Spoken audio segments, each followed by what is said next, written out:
राजेंद्र कोश के चौथे भाग में स्थिरीकरण की बात चल रही है।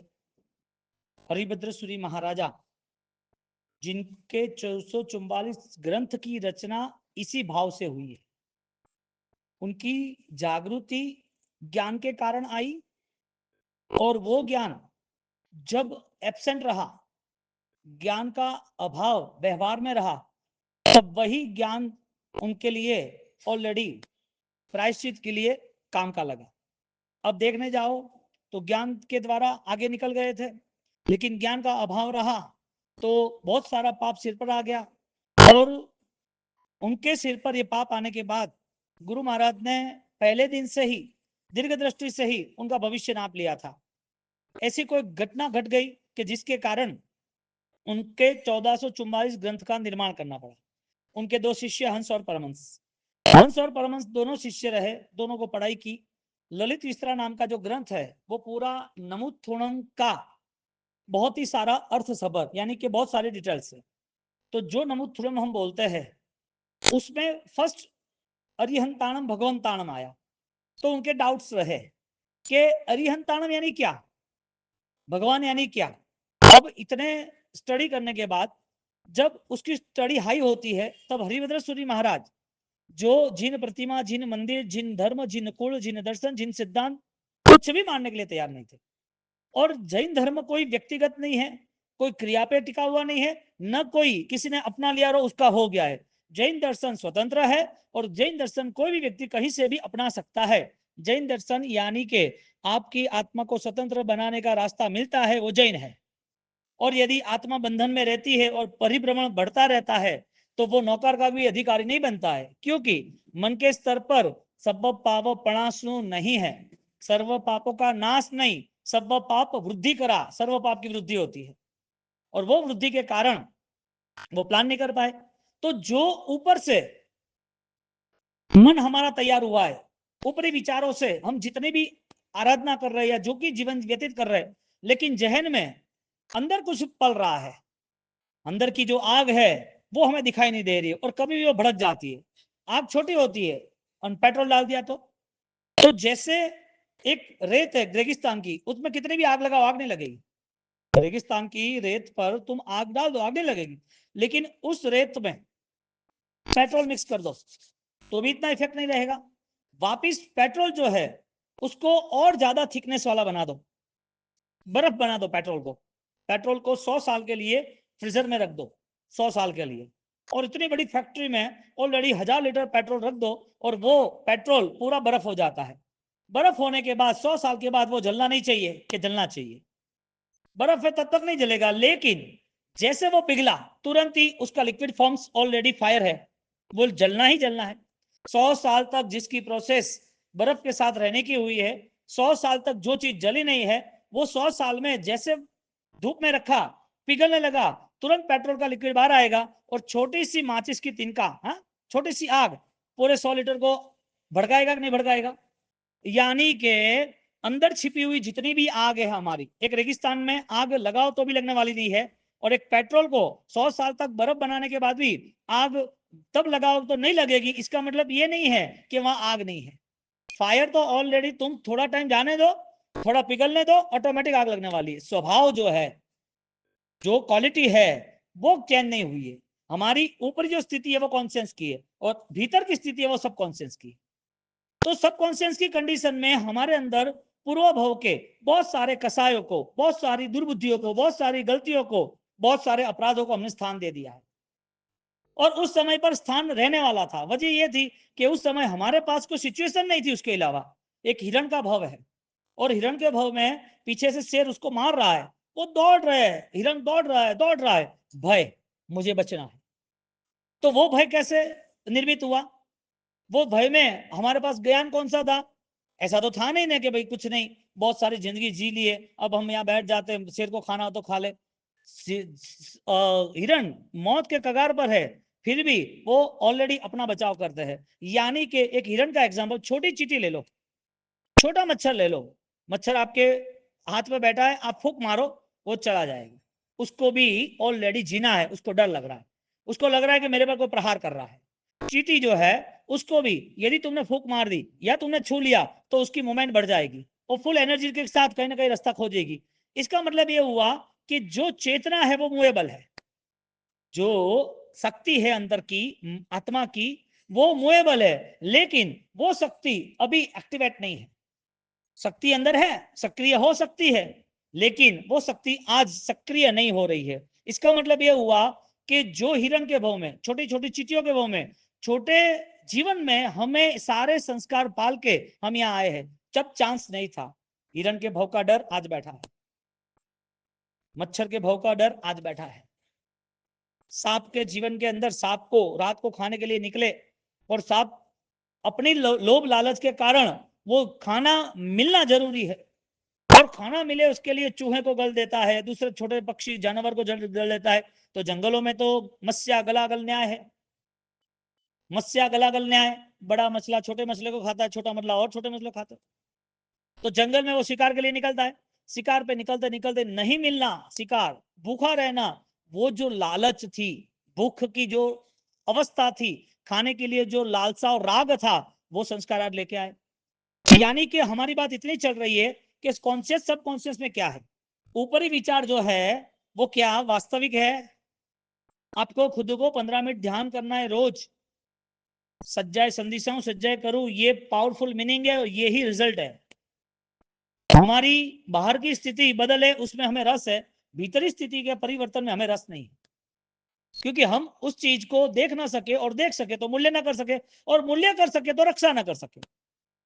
हरिभद्र सूरी महाराज के पास 3 ऑलरेडी सेटिंग हुआ, 3 टारगेट बने, धम्म दयाणम बना यानी कि धर्म मिला, धम्म सारहीनम धर्म का सार मिला और धम्म वर चाउर चक्रवर्तीनम धर्म चक्रवर्ती के हिसाब से धर्म में वो आगे निकल। अब एक छोटी सी गाड़ी है जो आपके पुरखों ने कहीं गांव में रखी है, अब वो जो कार है वो कार पुरानी है और वो थे तब तक चली और फिर वो नहीं थे तो साइड पर रख दी। अब वहां से सिटी में आ गए, गांव में आना जाना रहा, 20-25 साल तक वो गाड़ी गैरेज पे चली गई। अब कोई व्यक्ति, तुम गांव में जाते हो, कोई फंक्शन है और बहुत सारे गेस्ट आते हैं और वो कार देख के क्या, ये कार मुझे चाहिए, तो ये तो कबाड़ी है क्या करेंगे, ये तो सारा स्क्रैप है, ये तो सब भंगार है, इसको क्या करोगे तुम, तो क्या नहीं मुझे चाहिए थे। अब जो परदादा गाड़ी चलाते थे वो आपके लिए भंगार बन गई और वो गाड़ी जो व्यक्ति आया उसको लेने के लिए आया कि मुझे चाहिए ये, अरे कि तुम लेके क्या करोगे, अरे मुझे चाहिए। जो 100 साल पुरानी फैशन थी वो आज आने लगी, इसके लिए उसकी वैल्यू बन गई, उसकी नजर उस वैल्यू पे आ गई। उसने बोला कि कितने का है, बोल गया हमें क्या फर्क पड़ा, आप ले जाओ जो ले जाना है वो, हम लाए थे तो 25,000 में, अभी तो इसकी वैल्यू भी क्या होगी 2,000 5,000, ठीक है मैं तुझे लाख रुपया दूंगा। एक दृष्टि वैल्यू कर सकती है, एक दृष्टि वैल्यू नहीं कर सकती। चीज वही है ना, चीज वही है, एक के पास ऑलरेडी विजन है, एक के पास विजन नहीं है। एक साधक है जिसके पास धर्म समझ के धर्म में ऑलरेडी इन्वॉल्व होना है, इसके लिए परिवर्तन के साथ इन्वॉल्व होना है। हमारे आंतरिक भूमिका जो है, हमारे भीतर जो पल रहा है, हम जिस चीज को रख रहे, हम जिस चीज से बहुत स्नेह कर रहे, उसके लिए सिर्फ इंक्वायरी करे, टेस्ट करे कि उनका साथ कितने समय तक है और उसका टेस्ट करने के बाद वो कितना हमारे लिए बेस्ट साबित होता है। जवाब आएगा सही लेकिन हम कदम नहीं उठाएंगे, जवाब सही है लेकिन हम कदम नहीं उठाएंगे। कोई आपको पूछ ले कि आपको ऑलरेडी बीमार होके ज्यादा दुखी होके फिर सुख में जाना है, कोई मानने के लिए तैयार नहीं। मौत की बात नहीं हो रही है, ज्यादा दुखी होना फर्स्ट, सेकंड दुख खत्म होगा फिर आपको सुख मिलेगा। तो आपको एक टेस्ट दिया जाए कि आपको दुखी होना है तो पहले होना है कि बाद में होना है, फाइनल होना तो है ही, संसार में दिख ही रहा है। कोई बचपन में होता है तो कोई बुढ़ापे में होता है, कोई जुवानी में होता है, कोई स्टार्टिंग के 3 राउंड में 90 साल की उम्र में 60 तक नहीं होता तो पीछे होता है, कोई स्टार्टिंग में 25 साल में इतना बीमार रहता है वो 60 साल तक दूसरे वो बीमारी नहीं रहता है। जीवन में एक ऐसा स्टेप आने वाला है जिसमें आपको भयंकर बीमारी आने वाली है, तो आपके लिए एक छोटा सा टास्क, छोटा सा एक एग्जामिनेशन है, आपको पहले परेशान होना के बाद में, पहले दुखी होना के बाद में, दूसरा आपको पहले सुखी होना के बाद में, क्योंकि सुख दुख ऑलरेडी ये डे एंड नाइट जैसा है, तुम ऐसे सेट ही नहीं कर पाओगे कि ये सुख सुखी रहना चाहिए, आप सेट ही नहीं कर पाओगे ये तो दुखी होना चाहिए दुखी रहना चाहिए, ये पॉसिबल ही नहीं है संसार में। तुम्हें सुख चाहिए कि दुख चाहिए, ज्ञानी कहते कि जो भीतर से सुखी है उसको बाहर से सुख के को लेना देना नहीं। भीतर से जो दुखी है उसके बाहर के सुख भी मुझे सुखी बना नहीं सकते। अंतर से जो ऑलरेडी हैप्पी है, जो हैप्पी होने का रास्ता सम्यक ज्ञान है, स्थिरीकरण है, और अंदर से उसका डिसीजन बेस्ट है, तो उसके लिए बहुत सारी इफेक्ट ऑलरेडी नॉर्मल हो जाती है, यानी कि इतना वो असरों से जुड़ता नहीं है। आज ज्यादातर रिएक्शन आना उसकी वजह क्या? एक भोजन करते करते आपको सेट नहीं हुआ, भोजन करते करते ऑलरेडी आपको अच्छा नहीं लगता है, कुछ रह गया, टेस्ट नहीं आता है, रिएक्शन आया, वजह क्या? कोई आपको मीठी चाय भाती है, समझ लो मीठी चाय आप पी रहे हो, अब घर में एक दिन में उन्होंने मीठी चाय नहीं बनाई, शक्कर भूल गए, फीकी बन गई, आपको रिएक्शन आ गया। दूसरे दिन अलर्ट रहे तो सास ने और बहू ने तीनों ने शक्कर डाल दी, ज्यादा और ज्यादा हो गई मीठी, वापिस रिएक्शन आ गया। चाय ने कोई ऑर्डर दिया कि रिएक्शन करो ना करो, यानी कि भीतर में छोटा सा भी पेन हम सेट नहीं कर सकते, छोटा सा भी अनकंफर्टेबल हमें पसंद नहीं है। ज्ञानी कहते हैं कि उस कंफर्टेबल जोन को खत्म करो। तुम्हें जितनी सुविधा मिल रही है वहां तुम्हारा विकास खत्म हुआ, क्योंकि बिना त्याग से कोई आगे बढ़ा नहीं है, ना बढ़ सकता है। कठिनाइयों का सामना करना ही जीत है, जीवन है, आनंद है। अब कठिनाइयों से जो डर गया, जिसको अपने हिसाब से अनुकूलता सेट करनी है, तो फिर उसे पूछना चाहिए कि सुख पहले चाहिए कि बाद में चाहिए।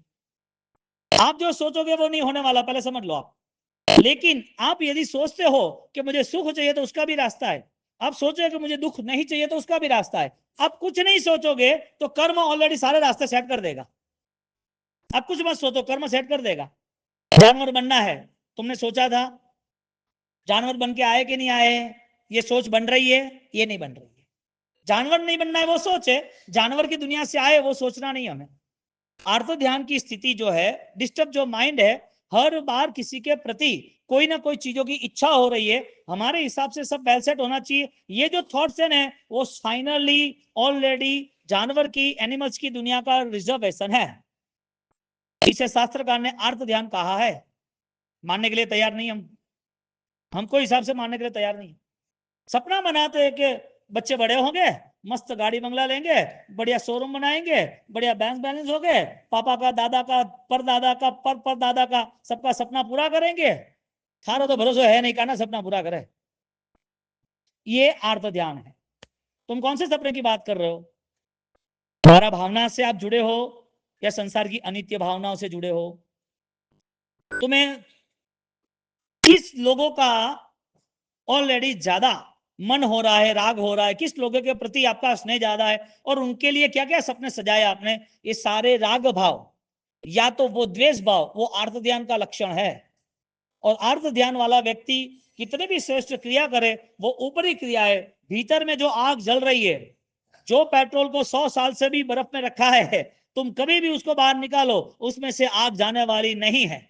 जो भीतर से ऑलरेडी पेट्रोल बसा के रखा है, वो आज नहीं तो कल जैसे भी कोई रिएक्शन, जैसे कोई कंडीशन आएगी, तुरंत रिएक्ट करेगा। कोई व्यक्ति तुम्हें पसंद नहीं आता है, वजह क्या? हमने यहाँ संडे की शिविर में स्टार्टिंग की थी, वैरानुबंध और ऋणानुबंध, आप सब बैठे, आपको पता है। कोई व्यक्ति पर रिएक्शन क्यों आ रहा है? कोई व्यक्ति पसंद क्यों नहीं है? बदले लेने की भावना कैसे हुई? और वो भी बदला लेने की भावना के साथ वो इतना मजबूत, इतना ठोस भाव हो गया है कि संवत्सरी जैसे महापर्व में भी परिवर्तन नहीं आता है। भगवान तो वहां तक कहते हैं कि समस्वरण में सिमंद स्वामी के पास बैठ जाए तो भी परिवर्तन नहीं आता है, ऐसे जीव है। इसका मतलब ज्ञान का, क्रिया का, तप का, त्याग का, दान का, ऊपर ही जितना भी व्यवहार है, वो आपके अंतर मन को तैयार नहीं कर पाया। इसका नाम अनुबंध है। और ये शास्त्रकारों ने स्पष्ट रूप से सबके लिए बता दिया है, मेरे लिए भी वही है। इसके लिए मन के स्तर पर एक निर्णय करें, बाहर की दुनिया के जितने खेल हो चलने दो, क्योंकि मेरे बिना भी ये खेल चलते थे। मैं नहीं रहूंगा तो भी ये संसार रुकने वाला नहीं, ये खेल चलने वाला है। मुझे उस सारी चीजों से कोई भी रिएक्शन नहीं है, सारी चीजों में मुझे कोई भी ज्यादा इन्वॉल्वमेंट करना नहीं है, क्योंकि ज्यादातर जितना भी हमारा इन्वॉल्वमेंट है उतना दुख का आमंत्रण है। तुम चाहते हो कि तुम ऑलरेडी कहीं पर विष्ठा खाओ जानवर की दुनिया में? तुम ऐसा चाहते हो कि जानवर की दुनिया में तुम्हें कहीं पर भी गंदगी में, जो नाले में, कीड़ों की तरह रहना पड़े? तुम चाहते हो कि हॉस्पिटल के अंदर सारा वेस्ट, सारा जो भी ऑपरेशन किया हुआ कचरा है बॉडी का, हा? वो सारा जो भी मांस है वो वगैरह कौवे के भों में तुम खाते रहो? चाहते हो? तो ज्ञानी तो कहते हैं कि हिंसा के पीछे ऑलरेडी बहुत सारे दुखों की दुनिया खड़ी है। हिंसा, द्रव्य हिंसा है तो वो दुख शरीर पे आएगा, और भाव हिंसा जो मन में वृत्ति कसाई की है, मन में जो आर्त ध्यान रौद्र ध्यान है, मन में बार बार कोई भी चीज को लेकर परेशान हो जाते हैं। संसार में परेशानी लाई कहां से? भगवान ने तुम्हें इतना प्रेम से बनाया, कर्मों ने इतना ऑलरेडी अनुकूलता है, सारी विवेक दृष्टि दी, ये सारी चीजों के बाद वो रुका कहां? परेशान क्यों इतना? यानी कि आत्मा मानेगा तो परभव मानेगा, आत्मा मानेगा तो परभव में ले जाने वाला कर्म भी मानेगा, आत्मा मानेगा तो जो अनंत काल तक जो हमारी परिस्थिति थी वो भी मानेगा, आत्मा नहीं मानेगा तो सारी क्रिया उसके लिए जीरो है। तो सबसे पहले तो आत्मा है और नित्य है, उसका हमें मजबूताई से सज्जड तरीके से स्वीकार करना पड़ेगा। वो स्वीकार नहीं होगा तब तक भीतरी परिवर्तन नहीं होगा। भीतरी दुनिया का क्या करोगे? आपका कॉन्शियस एक्टिवेट है या सब कॉन्शियस एक्टिवेट है? आपको ऊपर से आराधना पसंद है या भीतर से आराधना पसंद है? हरिभद्र सूरी महाराज जैसे उनके दो शिष्य को पढ़ा रहे, तब डाउट्स क्लियर कर रहे कि नमो अरिहंताणम ये क्या है? तो कि अनंत अरिहंतों को वंदन। तो कि अरिहंत को वंदन तो एक ही है कि अनंत थोड़ी है। अब देखो उनका अंतर मन, उनका आत्मदर्शन तैयार हो रहा है, डाउट से वहां सॉल्यूशन भी है। अब जहां अंतर मन तैयार हो रहा है वहां सारी चीजें क्लियर हो रही है। जहां जहां उनकी जो जो भावनाएं बसी हुई है, मन में जो परिणाम थे, गहराई तक जितनी सोच बसाई रखी है, अब सारी चीजों का रिनोवेशन बदलता रहता है। हमारी बात यह थी कि भीतर में पेट्रोल है, हमारी बात यह कि भीतर में अरिहंत है। इसके लिए नमो अरिहंताणम, अरिहंत पद की जो उपासना है, उस उपासना को लेके उन्होंने डाउट्स क्लियर करे कि नमोत्थुणम क्या है? तो भाई नमस्कार है। अरिहंताणम भगवंताणम क्या है? तो कि अनंत ऐसे अरिहंतों को वंदना। कितने अरिहंत? तीनों काल में, भूत भावी भविष्य, तीनों काल में जितने भी अरिहंत हुए हैं, आज है और होने वाले हैं, सभी जीव को वंदन है। यानी कि अरिहंत को पत्थर नहीं मारने वाला, प्रतिमा जी को ऊपर कंकरी नहीं मारने वाला, जो आत्मा साक्षात भविष्य में भव्य है, जो मोक्ष में जाने वाला है, उसके प्रति द्वेष कर सकता है? बात तो यही हुई ना। उनको जो डाउट्स था वो क्लियर हुआ। उनको शंका थी कि अरिहंत यानी क्या? तो कि अरिहंत यानी जगत के सर्व जीवों में शिव देखना, जगत के सर्व जीवों में प्रभुता है, प्रभु तुल्य है। अब कितना रिस्पेक्ट करोगे? बोलो जीव दया आसान हो जाएगी कि नहीं? आपकी दृष्टि में यदि उसे परमात्मा देख लिया तो आप दुख देते हो मूर्ति को हिला देते हो अंगुलियां करते करते, हाँ? उनकी आंख पसंद नहीं आता खींच ले तो आप बोलोगे नहीं ऐसा ऐसा नहीं चाहिए, ऊपर इस गोड़ी जी पास भगवान को सर्प अच्छा नहीं लगता है, चेंज करोगे? करते हो ऐसा कुछ? पत्थर की मूर्ति में इतना प्यार है और जो साक्षात आत्मा परमात्मा बस बना हुआ है उसके प्रति करुणा नहीं है। ये सोच आएगी तो जीव दया भी आ जाएगी, रात्रि भोजन त्याग के साथ कन्मूल त्याग भी आ जाएगा, और उसके साथ सामायिक 48 मिनट का अच्छी तरह 14 लोग के जीवों को अभयदान देने के लिए पूरा सामायिक भी करेगा। नहीं होता है। क्यों? क्योंकि हमें आत्मा में परमात्मा दिखता ही नहीं। तुम्हारी वैल्यू दुनिया करे इसमें तुम्हारी कमजोरी है, तुम्हारी वैल्यू तुम करो इसका मतलब ये है कि तुम्हें तुम्हारे किरदार पर भरोसा है। तुम कौन हो, तुम्हारी सामर्थ्यता क्या है वो दिख रहा है तुम्हें। जानवर की दुनिया में कौन जाता है? आर्त ध्यान वाला। क्यों जाता है? क्योंकि उसके मन के अंदर बहुत सारी चीजें line sir one by one रही हुई है। कितने विचार तुम करते हो, कितने विचार तुम्हारे अंदर बसे हुए हैं। एक गाड़ी को 20 किलोमीटर जाना है और वो गाड़ी के अंदर 50 लीटर पेट्रोल है, उसकी एवरेज भी 20 किलोमीटर की, 1 लीटर की। वो गाड़ी 20 किलोमीटर चली जाती है तो पेट्रोल चेक करता है, उसका कॉन्फिडेंस तो आता है कि 20 किलोमीटर जाएंगे कि नहीं जाएंगे। 20 किलोमीटर जाने के बाद पेट्रोल खत्म हो जाता है। जो 50 लीटर की टंकी है ऑलरेडी वो 1000 किलोमीटर चल सकती है, वो 20 किलोमीटर गाड़ी आगे जाती है तो पेट्रोल खत्म होता है। यानी कि ऊपर से जो कुछ हुआ है वो दिख रहा है, लेकिन अंदर जो है वो कॉन्फिडेंस दिखना चाहिए ना। जो पेड़ है उसके ऊपर पत्ते है, शाखा है, फूल है, उसकी रक्षा कौन करता है? प्राण में जल जाता है, मूल में जल जाता है तो फिर उसकी पूरी रक्षा होती है। इसके लिए ऊपर से यदि पेड़ पौधे को, ऊपर से पत्ते को, फूलों को साफ किया और पानी ऊपर ही छांट दिया, पूरा बगीचा साफ, मतलब ऐसा हुआ? ऐसा एक बार हो गया। ज्ञान की कितनी कीमत है, मेन बात यह है। समझदार लोगों के लिए अपने अंतर में कैसे प्रवेश करना वो बहुत आसानी से हो सकता है। और जब अंतर को देख रहा है तो उसके जीवन में परिवर्तन यानी कि कुछ भी बदलना हो तो वो ऑलरेडी नॉर्मल कर सकता है। किसी की आवश्यकता नहीं रहती है कि तू गुस्सा मत करना, तू तपस्या करना, तू प्रतिकोण क्यों नहीं करता है, सामयिक क्यों नहीं करता है, आप इतना दान क्यों नहीं देते हो, वो कहना नहीं पड़ता है। अब संसार हो तो मनवार है, धर्म में मनवार वह तो हजम नो कि वो अब जंजीर ज्यादा बंधी हुई है। धर्म में जिन्हें हजमावणु पड़े, धर्म में बहुत समझाना पड़े, वो भारी कर्मी आत्मा वो प्रवेश नहीं करता। आपको 4 बार कोई बोले चाय नाश्ती करना पड़ेगा, चाय नाश्ता करना पड़ेगा, ना ना ना, कोई नहीं हाला। क्यों भाई? 4 बार जो मना बोला, 5वीं बार हाँ क्यों बोला? तो कभी इतनी मनमार है तो भी करना पड़ेगा है। संसार में ये व्यवहार चलता है। अध्यात्म में तो स्वयं के लिए, इसके लिए सारे व्यवहार अपने आप बदल जाते हैं। एक पेड़ पौधा जो है, वो पेड़ पौधे के ऊपर एक गार्डन में एक माली वो गांव जा रहा था 10 दिन के लिए, और बेटे को बोल दिया कि इतना बड़ा गार्डन है, उस गार्डन को पानी पिलाना, तो वो गार्डन के फूल वगैरह सचेतन यानी कि बहुत ही खिलखिलाते रहेंगे। ठीक है, 10 दिन के बाद आए, पूरा गार्डन पूरा बगीचा साफ हो गया, फूल भी नहीं। तो क्या हुआ? क्या तो क्या कुछ नहीं हुआ। तो क्या हर पुष्प को, हर गुलाब को उसकी इतनी मनोहर पंखड़ियां थी, इतना अच्छा दिख रहा था, इतनी सुगंध आ रही थी, और मैंने बहुत अच्छी केयरिंग की। मैं आपको 3 घंटा जाता था, मेरा 10 घंटा जाता था। तो क्या ऐसा तूने क्या किया? तो क्या हर पंदड़ी को चेक करता था और पानी छांटता था हर पंदड़ी के ऊपर, देख रहता था कि भाई इस पे पर धूल तो नहीं लगी, साफ करता था। तो कभी कभी एक निकल जाती, कभी 2 निकल जाती, ऐसा हो जाता था। मैं इतना ध्यान रखता था, और 10वें दिन देखा तो सब साफ हो गया। उसने जो 10 घंटे तक मेहनत की, 10 दिन तक, वो सही थी या गलत थी? अरे प्यार तो था ना इतना। मूल तक पानी जाना जरूरी था। ज्ञानी कहते कि हमारे भीतर सबकॉन्शियस माइंड में, अनकॉन्शियस यानी नहीं सोचना, कॉन्शियस यानी कुछ सोचना, सबकॉन्शियस यानी कंप्लीट गहराई तक सोचना। तुम्हें क्या चाहिए? कोई बोले कि तुम्हें 100 करोड़ रुपए दे दिए, तो तुम्हें 1000 चाहिए, चलो 1000 दे दिए। लाख चाहिए, वो भी दे दिए। आगे तुम्हें कोई बोले कितना जीना है, 100 साल, चलो ओके डन। नहीं नहीं, 200 साल, ओके डन। कैसे जीना है? हेल्दी रहना, ओके डन, चलो हेल्दी। 500 साल जीने के बाद भी करना क्या है वो तो तय करना पड़ेगा ना। 1 लाख करोड़ आपके पास भी है तो उसका क्या करना वो तो तय करना पड़ेगा ना। जैन दर्शन कभी भी जीव को यानी कि दुखदायक स्थिति में डालता नहीं है।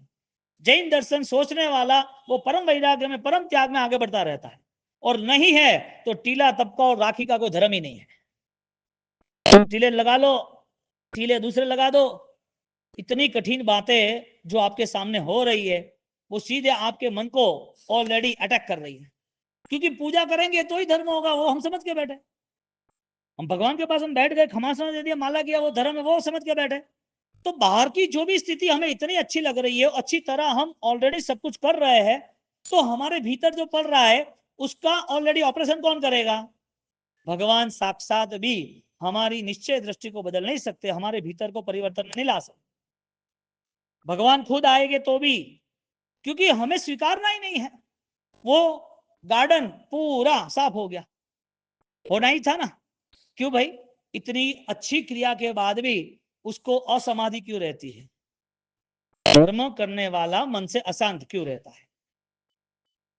धर्म का फल क्या हो सकता है? नौकार महामंत्र में ऐसा कहा है कि सब पाप प्रणाश।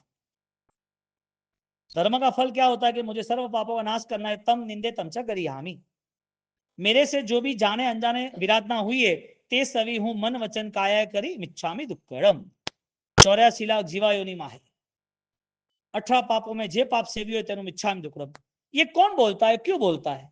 उसे यदि पाप का पश्चाताप होता है, पाप के लिए प्रक्षालन करना है, पाप है ऐसा उसे लग रहा है, और उस पाप को खत्म करने के लिए वो देवगुरु धर्म के दर्शन ज्ञान चाहते में शरण में जाता है, तो ऊपरी जितनी भी क्रिया होती है क्या वो भीतर को बदल सकती है? पेट्रोल इकट्ठा करना तो नहीं ना। पेट्रोल इकट्ठा हो गया तो अंत समय में इसका मतलब आज पीसफुल माइंड होना चाहिए, मस्त खुशी से रहो, हैप्पीनेस रहो। जीवन का मंत्र बना दो, तुम राजी इसमें मुंह राजी। क्या मंत्र बनाना? थे राजी बने तो मैं राजी। ओपरे ओपरे ठाकुर ओपने क्या वालों कौन? हाँ, ओपरा चौधरी बनवा वाला है तो झट एक्शन लो, ओपरा झट।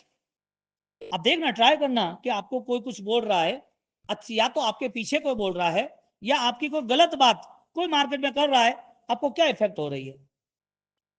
जिसके पास कुछ ज्ञान नहीं है उसके पास यही ज्ञान है। मैना के जीवन में मैना का रिएक्शन, मैना के प्रति दुर्भावना करने वाले कौन थे? उसके गुरु थे। हाँ, उसके धर्म के कारण उसको दुखी हुई थी। तो ये सारे लोग तो ऑलरेडी यही है। इसके लिए ये जीवन में और इस संसार में सबसे बड़ी प्रॉब्लम एक ही है, और वो प्रॉब्लम से बहुत सारे लोग परेशान, और परेशान नहीं होने चाहिए ऑलरेडी, यदि उसे साधना करनी है तो। क्योंकि ये जो प्रॉब्लम संसार के लिए, वो साधक के लिए वो प्लस है, प्रॉब्लम नहीं है, माइनस नहीं है। सबसे बड़ा रोग क्या कहेंगे लोग? कौन सा बड़ा प्रॉब्लम है? सबसे बड़ा रोग क्या कहेंगे? ये रोग है, क्योंकि हम तो दूसरे के लिए जी रहे हैं।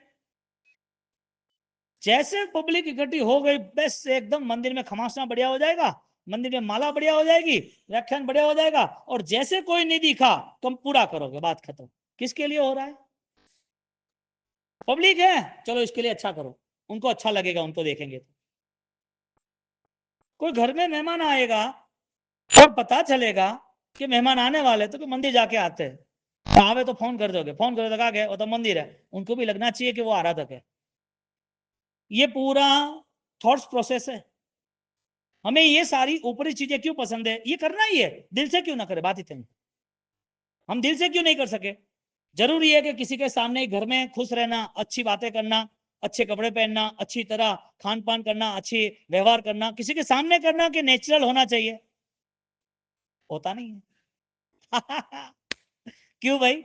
यानी ऊपर ही बहुत कुछ पाल पोस के रखा है, भीतर में इतना आनंद नहीं आ रहा है। हरिभद्र सूरी महाराज, उनके जो दो शिष्य हंस परमहंस, उनके पास ऑलरेडी डिस्कशन हो रही है, वो पूछ रहे कि नमो अरिहंताणम क्या है? तो कि अनंत अरिहंत जो तीनों लोक में है उनकी वंदना है, तीनों काल में जो होने वाले उनकी वंदना है। क्या आनंद आता है परमात्मा का नाम स्मरण, उसका बल कितना होता है उनको बताते उसमें। फिर उनको डाउट्स होते हैं कि यहाँ तो पर्टिकुलर एक एक भगवान बता है।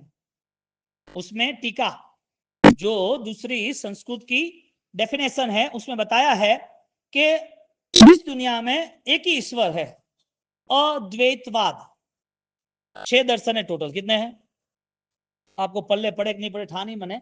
6 अलग अलग लोगों की विचारधारा है धर्म की। कोई ईश्वर को मानता है, कोई सब में ईश्वर को मानता है, कोई कर्म को ही मानता है, कोई सोचता है कि किस वॉइस वर्शिप किसे कहते हैं, पूजा किसे कहते हैं, काम वही पूजा है, पत्थर की मूर्तियों को क्या मानना। कोई सोचता है कि ये इंसान है, इंसान थोड़ी भगवान हो सकता है, इंसान को क्या पूजना। ऐसी अलग अलग सोच है। कोई सोच लेता है कि भाई ये क्या प्रॉब्लम है, ये दुनिया में आत्मा जैसा कुछ है ही नहीं, भगवान जैसा कुछ है ही नहीं, कर्म जैसा कुछ है ही नहीं। ऐसे नास्तिक, चार्वक, सांख्य, मीमांसक, अलग अलग ऑलरेडी थॉट प्रोसेस है। वो सारा कल्प सूत्र में, गंधर्ववाद में हम सुनेंगे आगे। ये सारी चीजें उसमें आती है, और उस चीज को लेके उन्होंने पूछा नमो अरिहंताणम क्या है, तो उनका डाउट क्लियर किया कि जगत के सर्व जीवों में जीव को शिव देखना, सारे जीव के आत्माओं में परमात्मा बसा है, वो देखने की नजर करनी। तो के दूसरी जगह पर अद्वैतवाद, न द्वितीय इति अद्वितीय, द्वैत, इस दुनिया में एक ही ईश्वर है, बाकी सब ईश्वर के अंश है। एक ही ईश्वर है, बाकी सारे ईश्वर के अंश है। ऐसा बोलना इसका मतलब यह है कि तुम्हारी आत्मा को कभी परमात्मा बनाना नहीं, तुम ईश्वर के अंश हो, तुम ईश्वर नहीं बन सकते। ये बात का डाउट क्लियर हुआ उनका। ऐसी बहुत सारी चीजें नमुत्थुरम में लिखी है।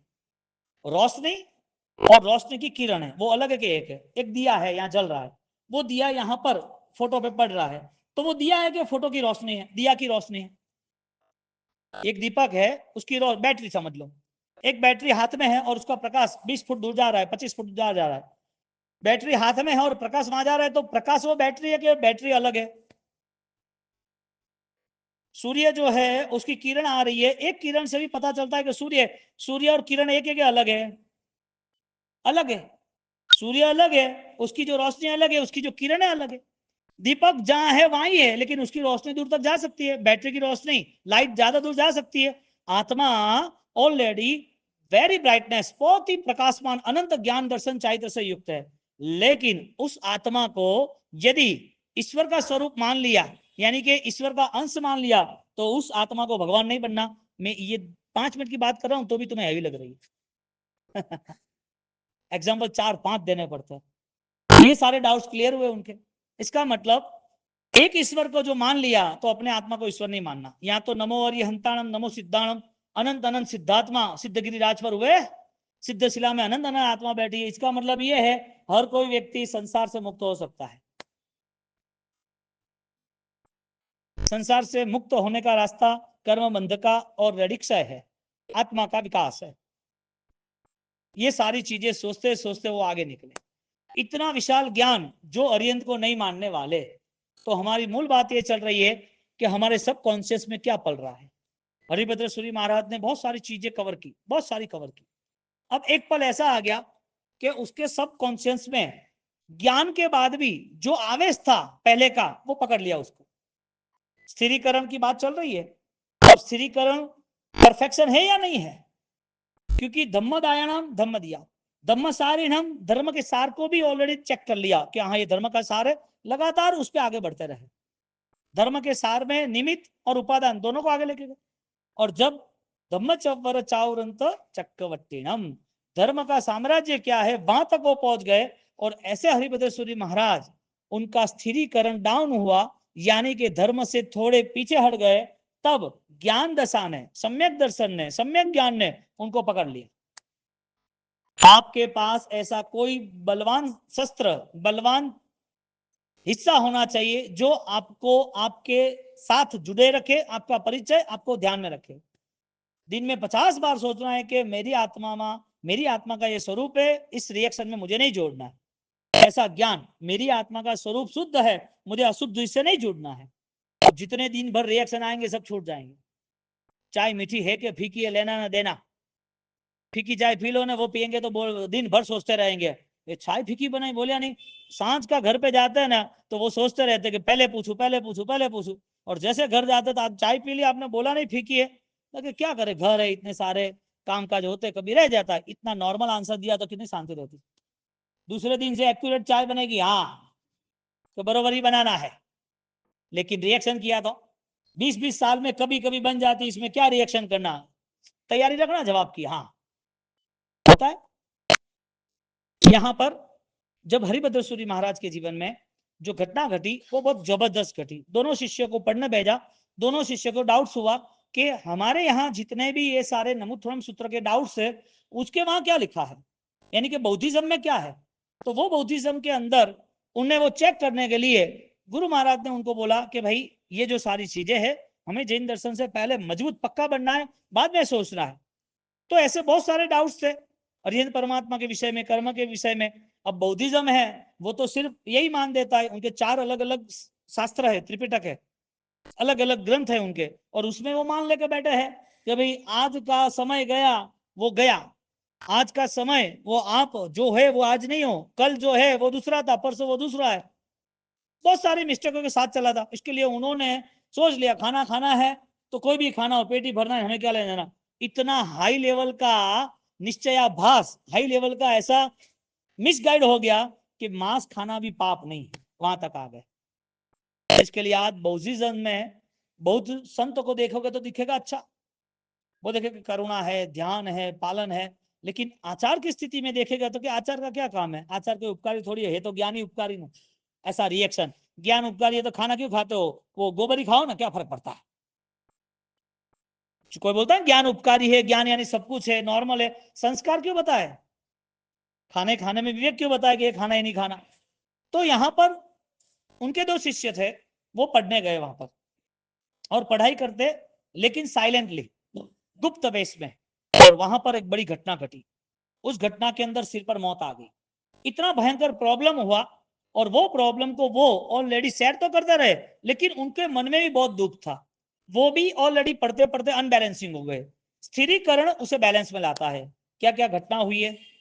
हरिभद्र सूरी महाराज इतने बलवान बने, और उनके जीवन की घटना में फर्स्ट जब वो शिष्य के साथ आए, यानी कि ज्ञान के साथ आए, सेकंड ज्ञान के बाद अभी गुरु के पास आए, थर्ड उनके शिष्य को पढ़ा रहे, फोर्थ उनके शिष्य को ऑलरेडी हैवी कंडीशन आई, फिफ्थ, उस शिष्य के सुरक्षा के लिए क्या करना, फिफ्थ और सिक्स, उनके गुरु ने जब कहा तो वो बैलेंस आया। ये सिक्स, 6 के 6 स्टेप सब स्थिरीकरण के है।